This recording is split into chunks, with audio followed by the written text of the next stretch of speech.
তো এখনো পর্যন্ত নিউমোনিয়া সংক্রান্ত রোগে ১২ জন শিশু মারা গিয়েছে।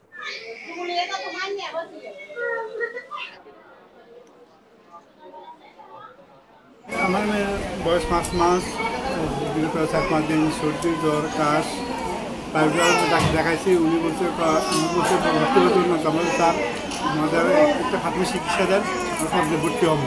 এখানে আমার ঝির ঘরের নাতিনিরে নিয়ে আসি, সে ঠান্ডা পাইছে, বুকে কফ ভাজি গেছে, এখন ডাক্তার চিকিৎসা দিতেছে, মোটামুটি মেডিসিন চলতেছে ২-৩ দিন, এখন মোটামুটি আছে ভালোই। খাগড়াছড়ি জেলা সদর হাসপাতালে বর্তমানে বিদ্যমান আছে ১০০ শয্যা, তার মধ্যে ১৫টি শয্যা শিশু।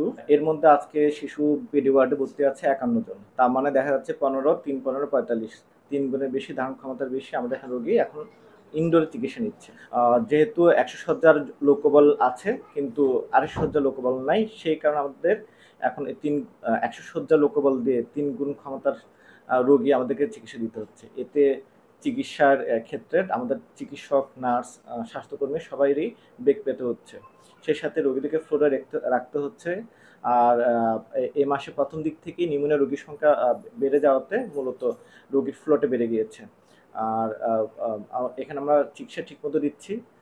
তারপরও এই মাস পর্যন্ত এখনো পর্যন্ত নিউমোনিয়া সংক্রান্ত রোগে ১২ জন শিশু মারা গিয়েছে। ১০ বছরের যাত্রা তো কেবলই শুরু। একসাথে গ্রো করার এই জার্নি চলুক আগামীতেও। পাঠাও 10 years of growing with you। ২৫০ বেডের কাজ অথবা বিল্ডিং এর কাজ যদি সম্পূর্ণ হয় তাহলে পরিপূর্ণভাবে ২৫০ বেডের লোকবল কিন্তু নিয়োগ দেবে আমাদের হচ্ছে মন্ত্রণালয় থেকে। তখন আমরা বিভিন্ন বিশেষজ্ঞ চিকিৎসকের সেবা এখানে পাবো। যতদিন পর্যন্ত ২৫০ বেডের বিল্ডিং এর কাজ সম্পন্ন হবে না, তখন আমরা ওগুলো কোনোটাই সেবা পাবো না।